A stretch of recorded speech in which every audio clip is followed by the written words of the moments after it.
You know when people say, I'm sat on a beach after a week and I'm just bored? I've never felt that, mate. I've never experienced that. The one thing I need to get, because we're only there for 2 days, is this nut down with Santa. It sort of has to happen because that's the crux of the edit.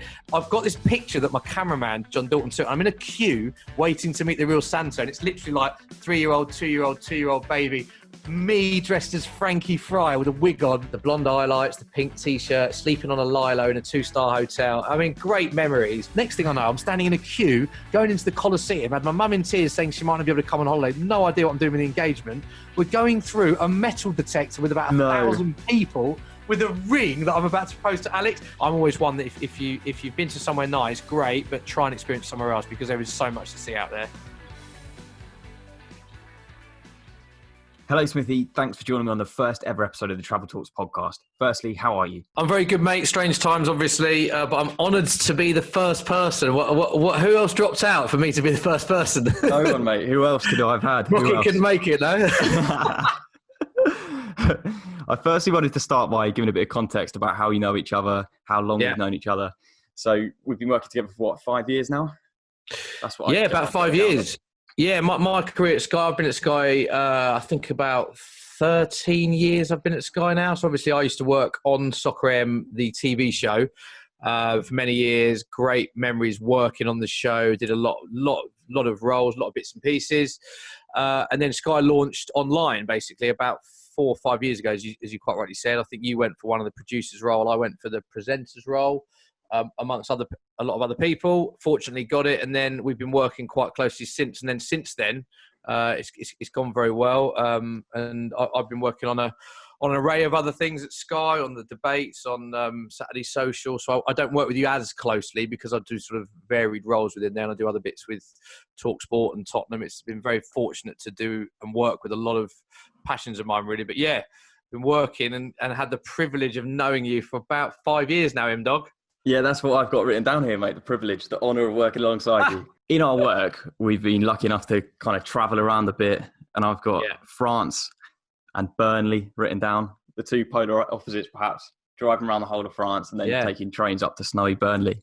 So I wanted to ask you firstly, how important is travel to you? It's a good question, that. And I look at it in two aspects of it because I've obviously been very lucky to have travelled. I always like spending like disposable income or spare time and money. I think travel is probably family and travel. Family first. I'll always, want to catch up with family and friends and stuff. And then I think the next most important thing, and the thing that I've taken a lot of memories, really fond childhood memories of going away with friends, memories of going to sporting events with my wife now.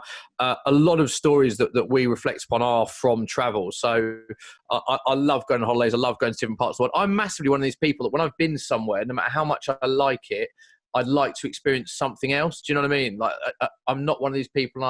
Fair enough if people want to go to the same place if they like it and they have the creature comforts. I can understand that. But there's so much to experience and explore out there. I like, being able to say I've been here, I've been there and everything. So certainly holiday-wise, I absolutely love going away. But then also with my work as well, because of the job that I do, I sort of present a lot of the player interviews for Sky. I travel all the time with work as well. And I had a bit of a reflective moment actually there, mate. It's interesting that you mentioned Burnley because the Burnley shoot, we went up to interview Chris Wood and Dwight McNeil, two really lovely lads as it happened, two guys I've been in contact with since through social media. But the Burnley shoot was at a time when we were going through all the storms and it was quite, unsafe. A lot of people were saying to travel. I'd also basically gone to a spa weekend with my wife, and the way to go to Burnley, we had to go up the night before, which was the day I was at the spa, and Burnley was a 5.5 hour train ride. And I'll be totally honest with you, I was thinking, I was sat in the spa with my wife and I had to leave about an hour early in order to get a train in these stormy conditions. I say a train, it was about 3 trains to get up to Burnley, and it took 6 hours. And I was a bit like, I can't believe I've got to go up to Burnley. It's 2 degrees, it's windy, I've cut short the spa. It wasn't until we came into isolation, mate, that I realised how lucky and fortunate I am and how much I love my job. And I actually said to Alex, my wife, 2 weeks into isolation, I actually turned and said to her, I'd do anything to get on a train to Burnley right now. And we had a laugh about it because it was like, it was nothing against Burnley or the people of Burnley. And it was a great shoot, but it was just the fact that it was 6 hours, it was a storm, and it was off the back of a spa. And it wasn't until I was in isolation and you cooped up for 7 weeks, and you completed Netflix and Premier League years and Sky, that you think, what I'd do to go back to Burnley, mate. So we mentioned this before we came on air, that away days was a big part of your life, how you got into TV. And you've got so many anecdotes about away days. Every time a city in England's mentioned, you've got a story and person you've met, an interesting fact about the city. Is there a particularly amazing story which you could tell us about away days?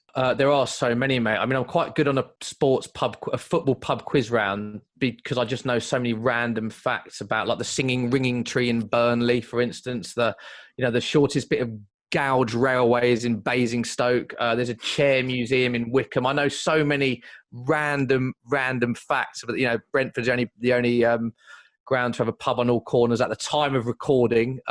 Ye old trip to Jerusalem in Nottingham is the oldest pub that was established. Like, I've been to, do you know what? So many random locations. The one that stands out to me, mate, is at Lapland. I got very fortunate that during the height of away days, I think I did it for 4 or 5 years. So I went to a lot of football clubs.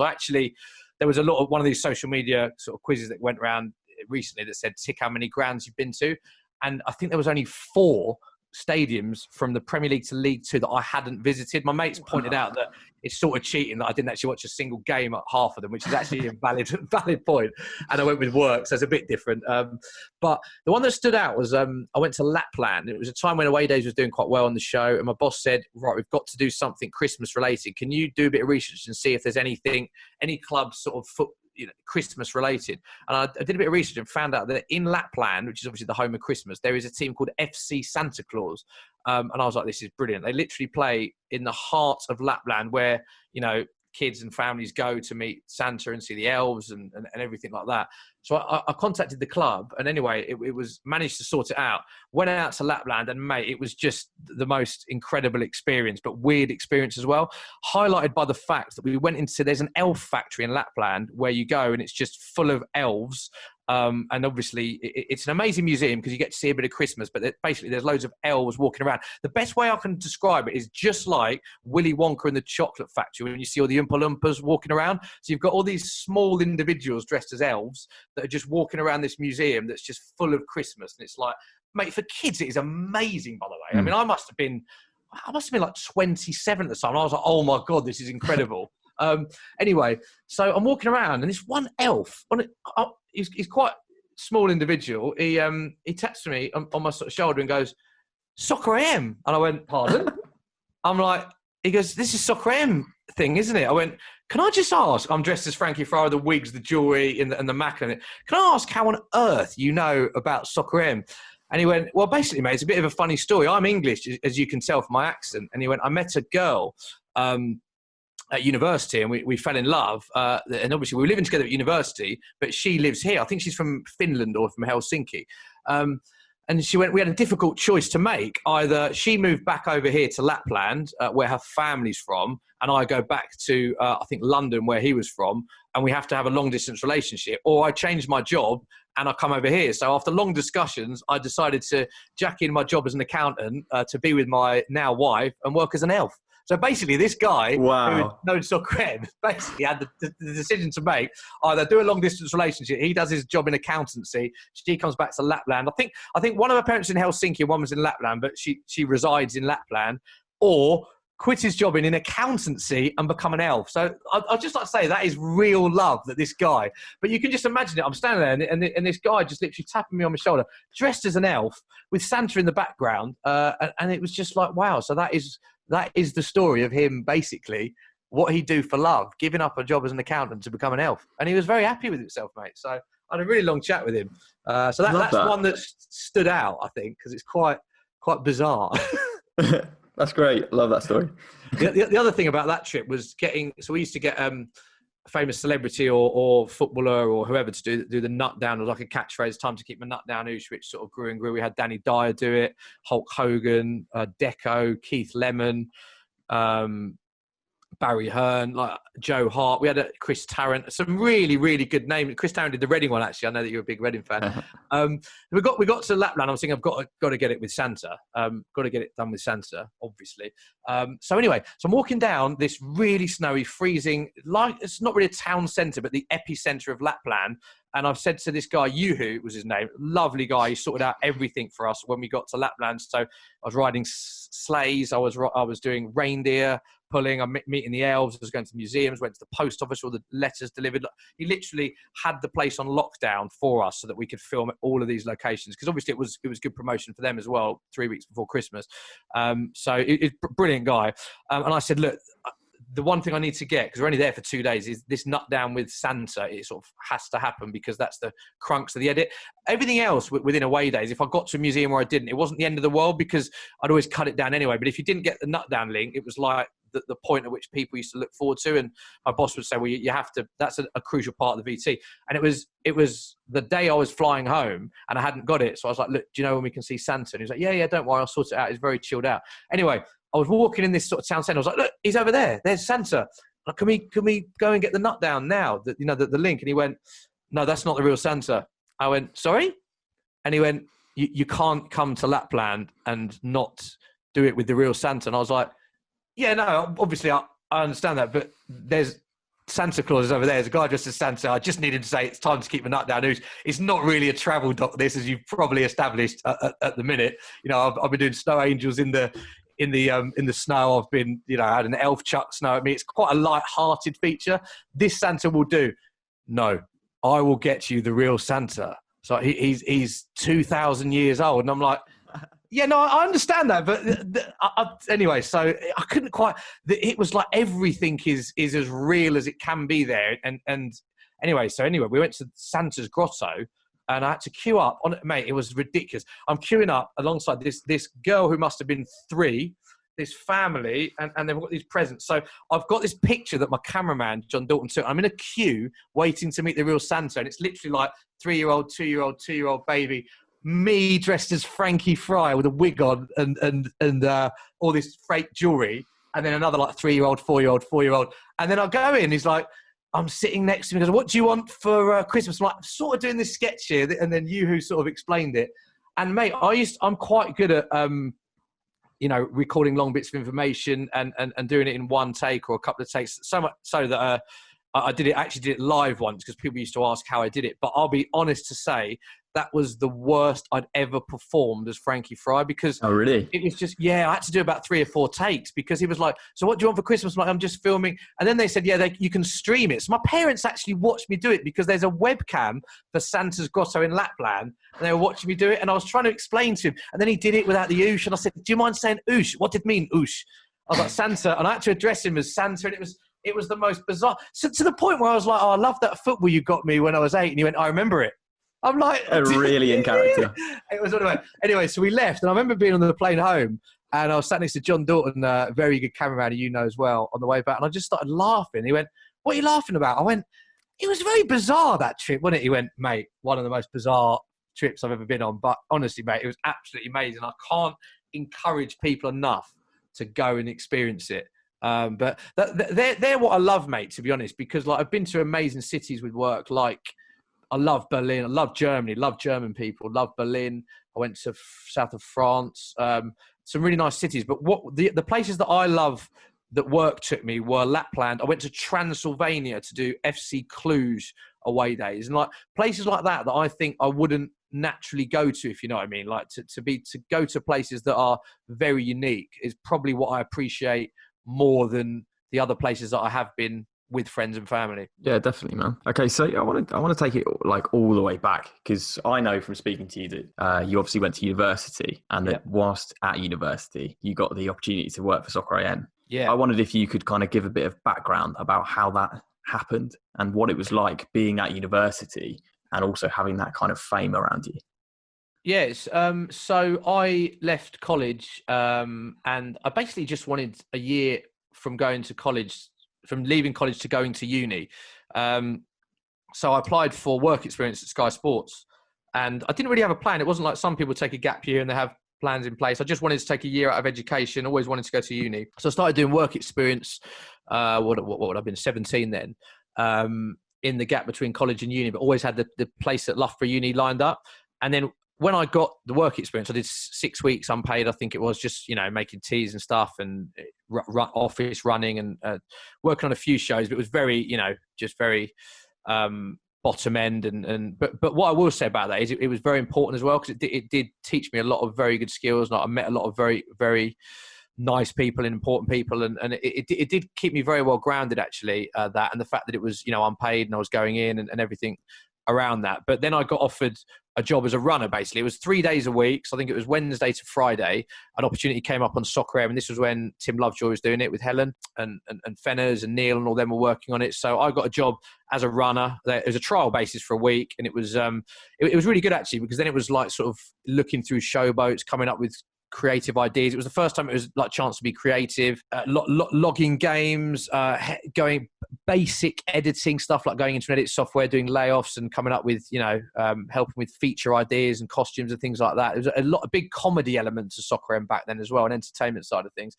So anyway, I started working on Soccer M. It seemed to go quite well. So I was working part-time on the Soccer AM during my gap year. And then it got to the point where they had one of these fishes in the office. I don't know if you remember these Elvis fishes. Yeah. They used to be very popular. On the wooden plank.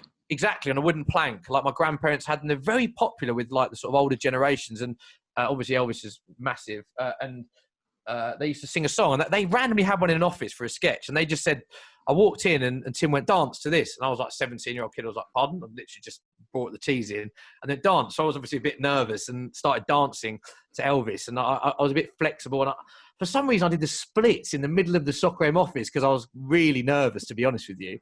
And they went, that's quite funny, isn't it? Maybe we should make him do it on the Saturday show. And I went, yeah, thinking nothing of it. Anyway, I came in 2 days later, and there was a box with an Elvis costume that just said, Baby Elvis. I went, well, what's this? He went, oh, this is this dance that you're doing live on Soccer AM as a 17-year-old kid on Saturday. I was like, what? So anyway, I started, I think the first one, actually, tell a lie, was actually just I might have just had the Elvis glasses, but just in my normal clothes. Anyway, again, I did these splits, and it was just, I just think people laughed at me more than with me, to be honest. They just thought, who is this idiot with blonde highlights? I looked about 11 as well, mate, so I looked really young for my age. I looked particularly young for my age then. So anyway, next thing I know, that sort of took off. So it was, I was just, all the people on the screen there weren't sort of actors they got in, as you probably could tell by the acting. They were just crew members like, Tubes, who has gone on to be very successful, and Rocky and myself and other people. Not saying I've gone on to be successful, but, it were people that worked on the show. So, it just sort of, it was a weird time, really, because then I found myself at 17, I was working on a, really cult show. Soccer M is a massive cult show, and back then was before social media, before there was less channels, there wasn't Netflix, so it really was its pinnacle. So it was a weird time. I was at 17 years old, and I was working as a runner, but then I was appearing on screen, and then I got offered the chance to stay on at Sky as a sort of office runner, and I had a sort of difficult decision to make, really. But I had my place at uni, and I deliberated for quite a while, but wanted to go to university because I always wanted to experience that, and I'm glad I did, because it was 3 of the best years of my life going to uni. But what I did was I didn't work at uni. I kept my foot in the door at Sky, and every Christmas, Easter and summer, I'd come back and work as a runner, doing sort of running shifts, studio stuff, coming on a few Soccer M Saturday days to help out.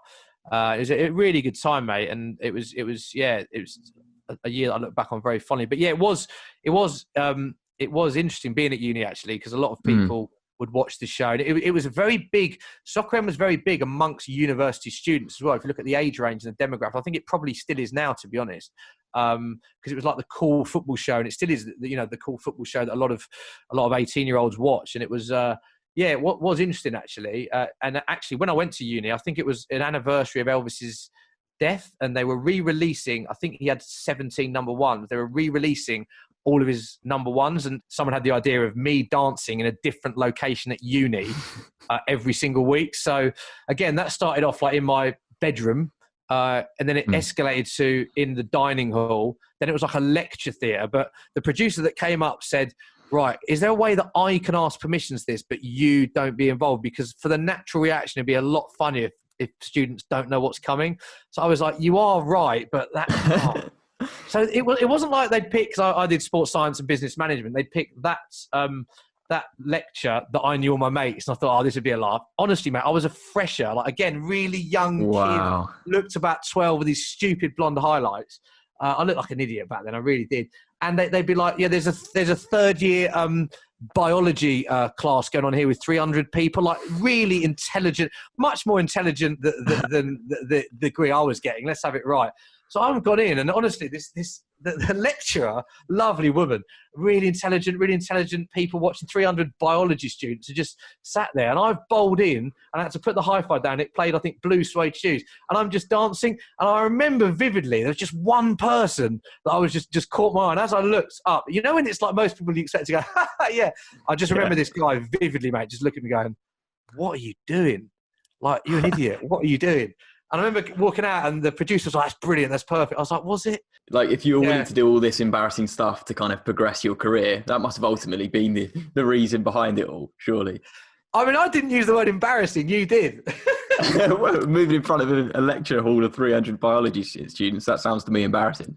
Yeah, it was. I've always been like, attention to detail has always been a big thing for me. Like, I'll always, I think it did give me very good grounding skills, actually, all of those days and stuff. And I take that on now. I'm always sort of very much attention to detail and put a lot into what I do. And I think those years of, you know, working, you know, for free effectively and making the teas and doing all that, it did keep me grounded, actually. And it's like, I remember my dad, because my parents both worked in the industry, in TV. My mum was a presenter, dad was a producer, and dad worked in music industry as well, and they both had very successful careers. And I remember the first day that I drove up to Sky, the advice my dad said, he went, you're going to get starstruck meeting presenters and seeing Jeff Stelling and seeing people, but he goes, make sure you talk to and treat the security guard who lets you in exactly the same as you talk to and treat the presenter. And it's honestly the best bit of advice I've had going into this industry, because there can be a perception that, you know, you have to,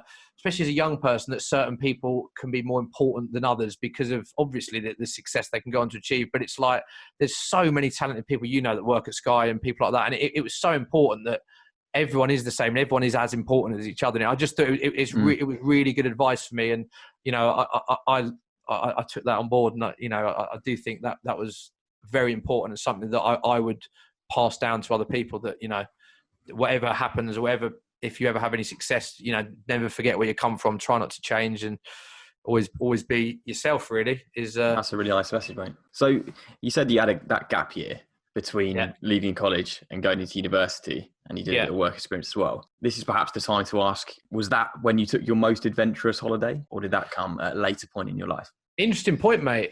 Most adventurous holiday. Do you know what? It wasn't. It's simply because all of my holiday time that I had at uni, I put into working at Sky. So actually, if I think back to then, I did go on probably my first lads holiday would have been after I graduated. So that was, oh mate, look back on that, you think it's the best. Honestly, you think it's the best holiday ever. You're in your early 20s and you're going to Magaluf and you're staying in a 2-star hotel, and your mate has this genius idea when it's 2 to a room. He goes, we can get 3 in this room. It will save us 50 quid. Just one of us has to sleep on a lilo, but don't worry, we'll rotate it.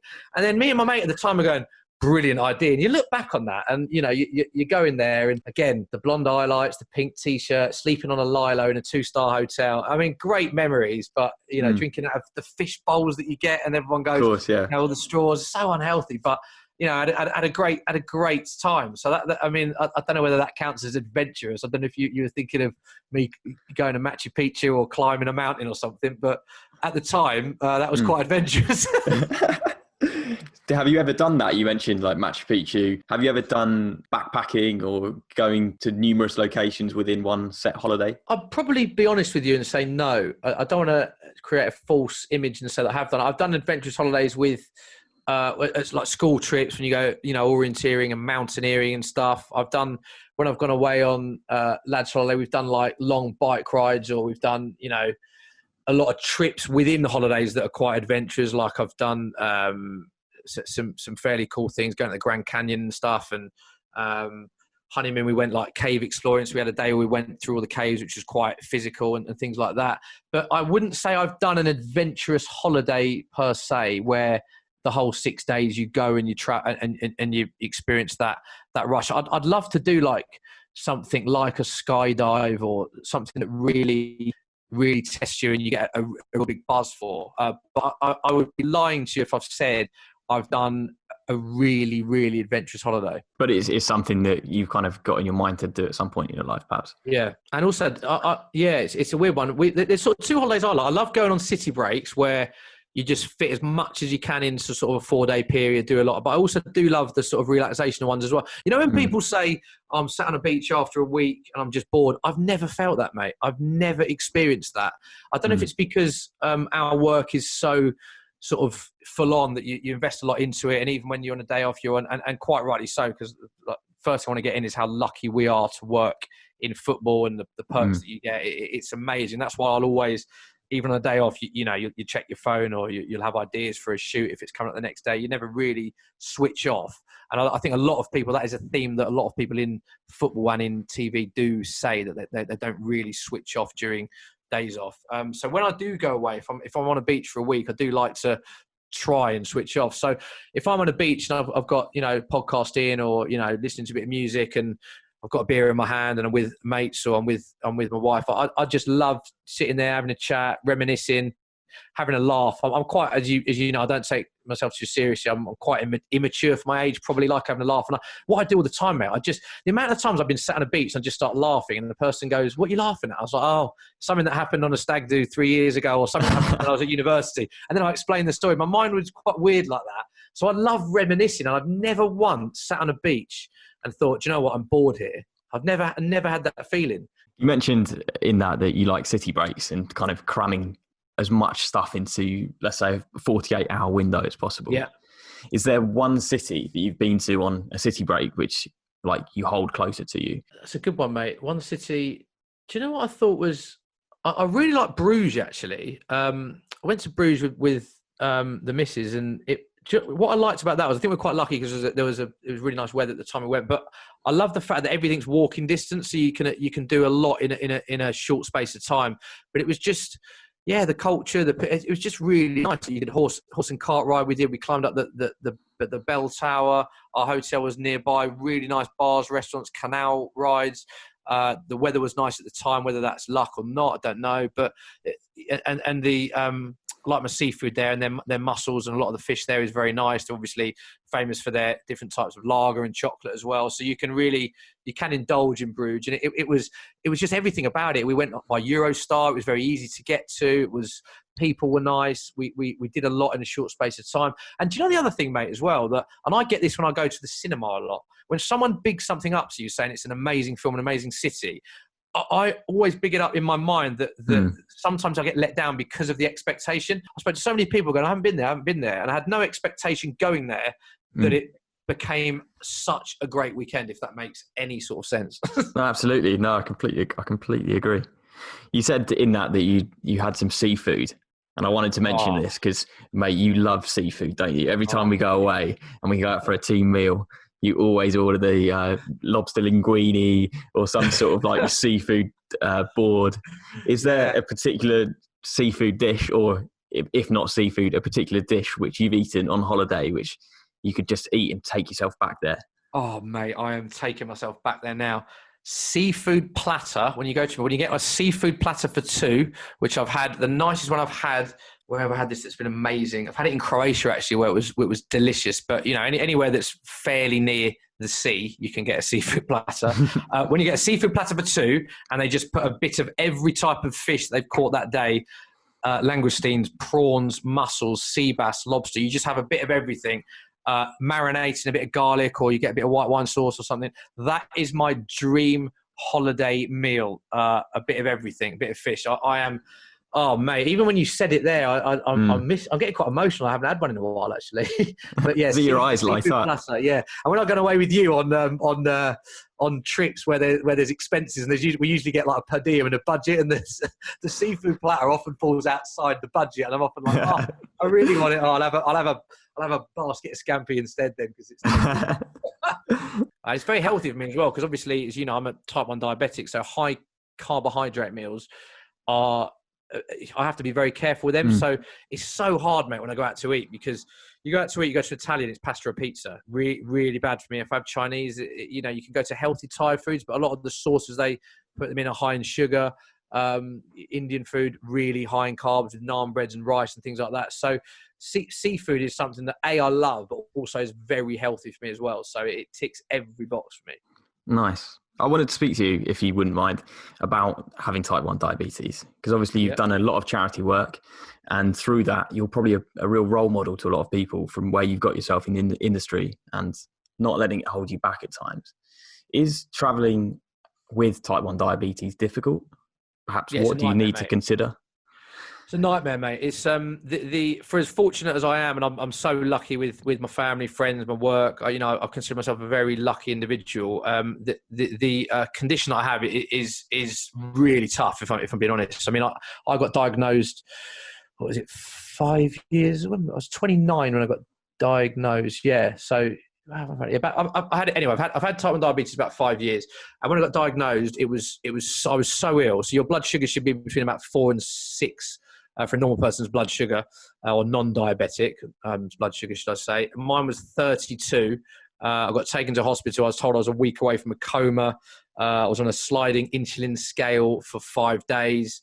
I had to have my anxiety. I had mental health issues, but it wasn't a sort of mental health issues or depression. Mine was sort of anxiety around the condition, so I couldn't switch off from thinking about it. That I had severe dizziness. I had to go to hospital. I had a brain scan. I had my inner ears looked at because my balance was affected. And the toughest thing is I'd had a few things, sort of medical things up with me in my life previously, where you got into hospital. And you'd always thought of hospital as you go in, you're unwell, and then they give you either have an operation or they give you medication, then you leave and you're better. And the big thing psychologically for me is that I remember on the 5th day, the doctor coming in saying, right, you're ready to leave now, thinking, oh, what a relief, because I was really ill. And he went, you're a type 1 diabetic. And I asked 3 questions, I think it was. I said, he goes, you're a type 1 diabetic. I said, what does that mean? He went, you need to inject yourself. I said, how many times? He went, 5 times a day. And I said, for how long? And he said, for the rest of your life. And I said, what happens if I don't do that? And he went, well, you won't survive. And I was like, wow, that was like such a wake-up call. So although I've come to terms with it, I massively look at my life in 2 parts, like pre-diagnosis and post-diagnosis, because my life has completely changed. And the 2 years after that, I'm not afraid to admit it, and I probably wasn't brave enough to talk about it at the time, but I had really bad anxiety. I saw a psychologist, I saw a nutritionist. I had such bad dizziness that I was convinced there was something up with my brain, because I was so dizzy and had vertigo that I had a brain scan. I had to have my balance looked at. I felt sick. I just wasn't right, and particularly mentally. Actually, I actually started coping with it physically, and insulin and all that, and all the things people think are bad with it, like putting a needle in you. I've never had any problem with that, and I don't want to speak on behalf of every diabetic, but most diabetics I speak to, the actual art of injecting, because you do it into a bit of fat, so it's not like when you have a blood test and they have to inject into a vein, and it's obviously quite uncomfortable. The actual art of injecting, I mean, I could inject as many times as I had to. It's not the things that people perceive to be the issue. It's more the day-to-day management that is just so full on. So I had a really bad 2 years, I'd say, mentally. 2 really bad nights actually, where I credit my family and wife and friends for getting me through that, because I was in a very, very dark place. I remember when I put the post on social media, I was crying for about 2 hours, because I had thousands of messages, and so many. I never forget one from a dad who said he had a 6-year-old son, and I'm like, having it as a kid must be so tough, and saying he's really struggled. He'd been bullied at school. He's really struggling with it. He's lost weight, and he said that he's a big he's a football fan, knows who I am, and he read my message, and he said he's made him feel so happy. And I always remember that, and it's like a lot of messages from parents of kids and stuff that really resonated with me, and that's why I try and do a lot more, because I just want to help other people that are suffering from it, really. And it's a condition where, and I don't expect people to know a lot about it, because if I'm being honest, I didn't know a lot about it before I had it. But in answer to your question about travel, it is a massive ball ache. I have to take needles, I have to take insulin pens, I have to take Lancet strips, I have to take my Freestyle Libre, I have to take sugar with me. I mean, that whenever I get anything comes up in my life, my first thought is, what am I doing with my diabetes? Like if a shoot time, if I'm traveling on a train, if I'm not now, obviously because of the isolation, but anything to do with travel, my first thought is, when am I eating? How am I eating? What am I taking with me? You know, where am I storing my insulin? Because it has to be stored at a certain temperature. Am I allowed my cool bag? And I have had some pretty bad experiences, mate, to be honest, with travel because of it. What one sticks out to you as the worst? Well, just I'll tell you one that sticks out, and it really frustrates me a lot, if I'm being honest with you. Is quite recently when I came back on a flight, and it was a shoot with work, and it was only a 2-day shoot, so I only had hand luggage. And in my hand luggage was my insulin, my emergency sugar that I need, my Lancet strips, all my diabetes stuff really. And the lady who was working for the airline said, you have to check this in the hold. And I said, sorry, I've spoken to a colleague of yours. This is the size for hand. It's a tiny suitcase that's suitable for hand luggage. I didn't understand why there was an issue in the first place, but I think it was probably because I was one of the last on the plane, maybe. So I can sort of understand her thinking with that. But when I explained that all my medication's in there and I didn't have another bag, she was like, well, no, I don't care. It has to go in the hold. And I'm not going to name the airline. And I didn't send an email. I didn't send an apology. I'm not going to name the person's name. I actually don't know her name. Because I don't like people who try and go out of their way to cause trouble or have a go at people like that. But when I said, I've got my medication in there, I need this with me for a 3-hour flight, 3.5-hour flight. And she was like, well, no, you have to put it there. I was like, wow. I just thought for the lack of understanding around the condition, it is frustrating for me, but it's something I can understand to a degree, because unless you have it, you wouldn't understand it. But I was really upset that flight home, if I'm being honest. And it wasn't until a colleague of mine at work actually spoke to the flight attendant and her colleague that allowed me to take my bag on. And that was the frustrating thing. There was room for the bag because it just went in the hold. So I didn't really understand what the issue was. But yeah, there are a lot of issues with it. When I go on holiday, it's, I have to eat at certain times. So going out for dinner can be tricky if you're waiting for the starter or the main, because your bloods can go low. Having your insulin on you in a cool bag, taking it out, I have a man bag that I have to take with me with all my stuff on. It is so full on, mate. I have to say, like, so full on. But it's made me stronger as a person, 100%. And looking back on that time of my life, it has made me a stronger person. So I do think I'm very much one of these people that tries to look at positives in everything I do. And I do think that you have to look at the positives, and there's a lot worse going on in the world. And, I'm very lucky in a lot of other ways is how I look at it. I wanted to ask you, you spoke previously about your family and how you've been on holiday with your family and also your engagement. And I know the story behind your engagement. Oh, mate. Is there a particular holiday that means the most to you? I think so. Basically, I'll try and do this quick story as much as possible. I went on a holiday to Rome and Croatia. My family, this was recently, a year and a bit ago, family had booked a villa in Croatia. Me and my wife, not my wife at the time, but my girlfriend, were going to Rome for 5 days. Incidentally, my brother and his now wife went to Dubrovnik for a few days. And then we all did sort of little things, but then we all met in Croatia for this family holiday at the end. So we did sort of a bit of time with my wife, then met the family. My plan was to propose on this holiday because I thought it'd be brilliant.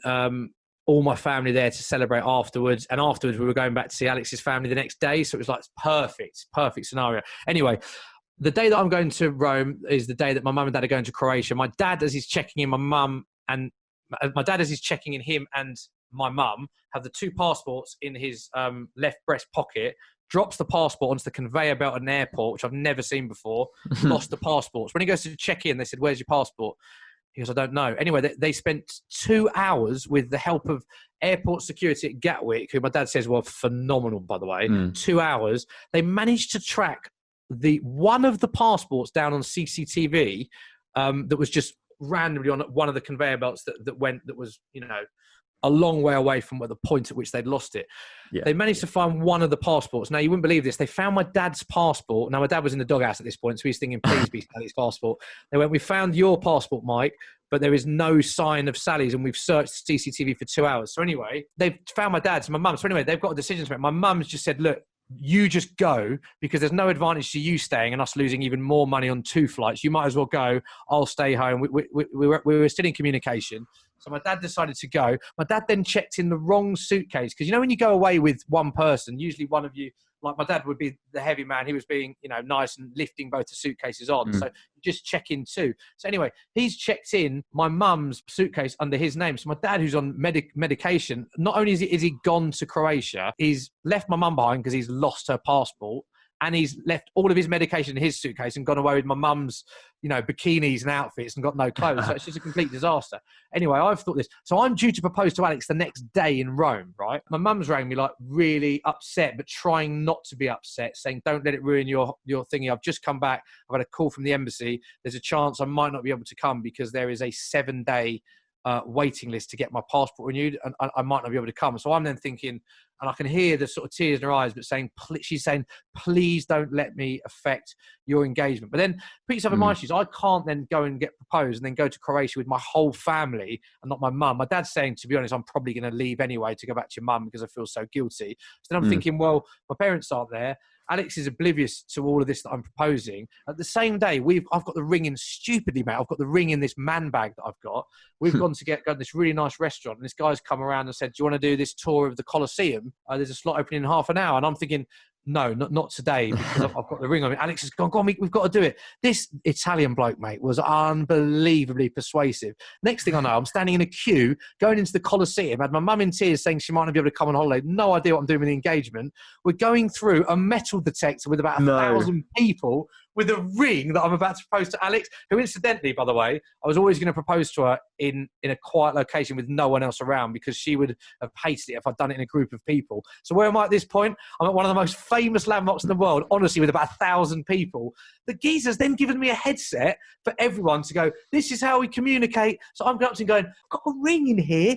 And there's a metal detector going, I can't hear you. And I can hear him talking through the headset. I'm going, oh my God, I'm absolutely screwed. This is one of the biggest days of my life. And I've bodged this up royally. Anyway, so I then had this genius idea to go, Alex said, oh, this queue's quicker. I said, no, it's not. This queue's definitely quicker.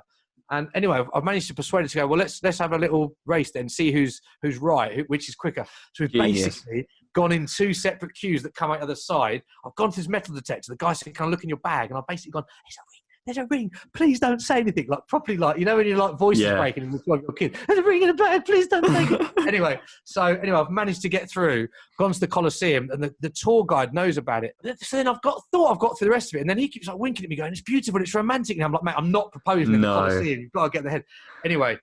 So it was so stressful. Came out of the Colosseum, got through that, and then I'm thinking, what am I going to do here? Anyway, because my dad's medication was left at home, and it was quite an urgent medical thing, my mum managed to get an urgent passport renewal. So she did lose about 4 or 5 days of holiday, but she got out to Croatia. I went to Croatia. We all got there, and then the next day, me and Alex went for a meal on our own. The sun was setting. I had a load of photos out from all our memories. Proposed to her just as us two.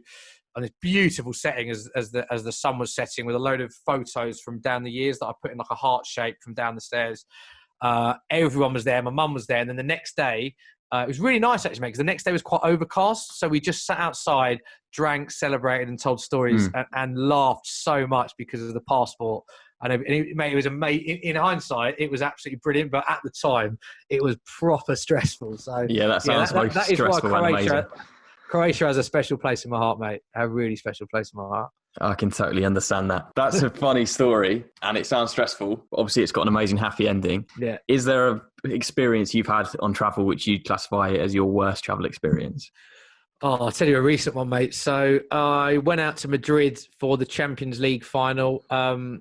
Amazing week, actually. I was working for Spurs, presenting their sort of social media coverage in the build-up to the event. So very lucky again, staying with a lot of the players who I got to know quite well. And it was amazing, 30 degrees in Madrid, brilliant experience. But because I'd already planned to go with a few of my mates, we were going to stay in the south of Spain just because it was so expensive getting to Madrid. And because Liverpool qualified the night before, Liverpool took a lot of the accommodation in Madrid. So there wasn't many places for Spurs fans to stay. So everyone stayed outside. So through the help of my parents, we were staying in the south in Murcia, which is a 6-hour drive from Madrid. So basically what happened is I went out on the Monday, did all the week's traveling. Then all my mates came out on the day of the game. I'd finished working for the club at like 2, 3 because it was all pre-recorded. So it was amazing. So by about 3, I'd left the hotel with the players and the club. It was brilliant. I went and met my friends, had a few drinks, we watched the game. And then I wanted to, because I hadn't seen my friends much, rather than stay in Madrid, I decided that I wanted to go back to the south, south of Spain, where I originally agreed to be with my mates, and then fly back with them because I wanted to spend a bit of time with them, and I felt a bit bad just staying in a really nice hotel in Madrid if they were going back. So we had found a bus that was transporting people to Madrid from Murcia, which was 6 hours. So the best way for us to get back, and the cheapest way, it was like €50. Amazing, really, was there was a bus leaving at 12:30 at night, the night of the Champions League final, to get back to Murcia. Anyway, mate, so obviously what happens is Spurs lose. We get back to the coach, and oh, mate, it was just the coach. We have to wait. The Spurs, it's half and half, Spurs and Liverpool. I have to say everyone got on really well, actually, considering. So we have to wait half an hour because obviously the losing team in a cup final get let out a lot earlier because of the trophy lift. So we're waiting half an hour. It's about 1 a.m. I'm absolutely knackered at this point and gutted as well. I'm not going to mix my words. Absolutely gutted that we lost the Champions League final. You're waiting half an hour for the Liverpool fans to get on the coach. Then Liverpool fans come on, and I'd not met any of them because I'd been in Madrid previously. And they go, right, we'll have a good sing-song on the way back, won't we? Get on the coach. The coach is being ran by an English guy who'd gone to live in Spain, who works as a part-time Elvis impersonator. So, mate, I'm literally sat on this coach at 12:30 in the morning while people are singing, "We've won it 6 times." Me, my mate Gertie and Charlie just sat there listening to Liverpool fans singing for 6 hours. 6 hours behind me while a guy singing Elvis as an Elvis impersonator driving the coach in front of me.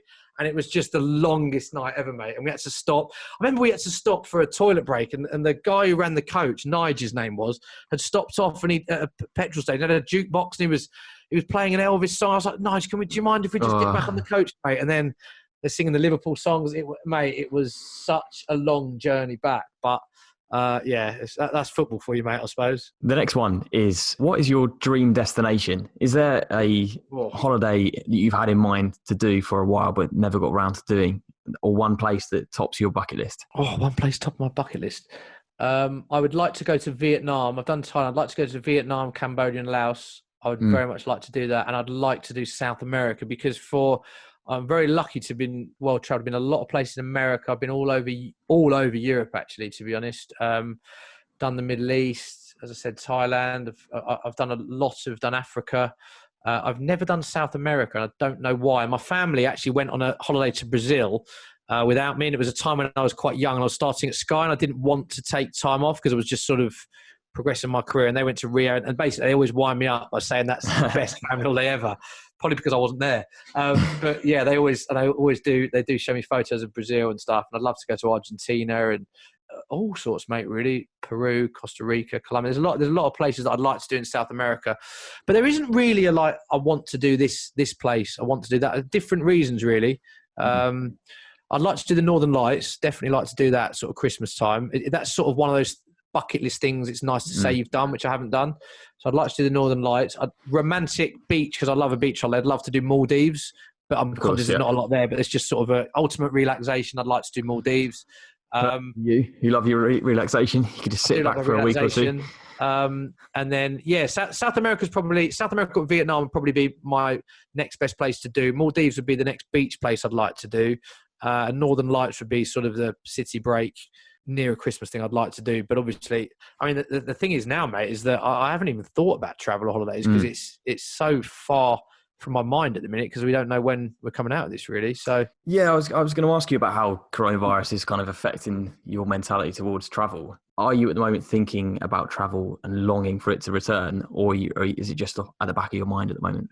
The thing is, mate, is I don't really know because you read so much that you don't really. I'm not a health expert or anything like that. You don't really know when it's going to be safe to travel. I mean, I'm certainly not going to be going away anytime soon. I probably will be more cautious at the cautious end of the spectrum, just because health and stuff is without doubt the most important thing. But then, having said that, I'd be lying if I I mean, the thought of a holiday obviously is very much at the forefront of my mind. But I'm very much realistic to think that it will be a long way away. I don't think we're going to be traveling long distances for months, mate. To be honest, and I think it's going to be a long way away. But yeah, I would. I mean, yeah, you do take it for granted, don't you? Where the situation we're at. I mean, I remember being on a holiday once, chatting to this American couple, and them saying to me, I was in a Dominican Republic, I believe, and I remember them saying to us, "We've been to 7 Caribbean islands, but we've never been to Europe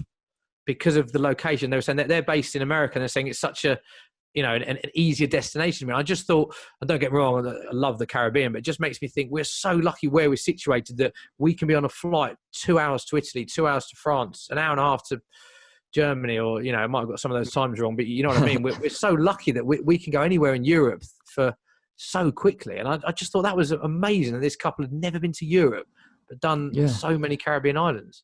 It's very strange. So to summarize, travel has played a massive part in your life, both in work and in your personal life. So it's been amazing, mate, hearing all of your stories, hearing about how you got into the industry and all the travel stories you've had along the way. So thank you very much for joining me on this first episode, mate. How did I get on? Well, what are you expecting for this first episode? Really good, mate. I really enjoyed it. So hopefully the people who listen to it do as well. I do. I've lucky to have done a lot of sporting events abroad as well. And I think of, I did the World Cup in South Africa. I did the Euros with you in France in 2016. I went to Hey Klitschko in Hamburg. That was amazing, actually, that fight.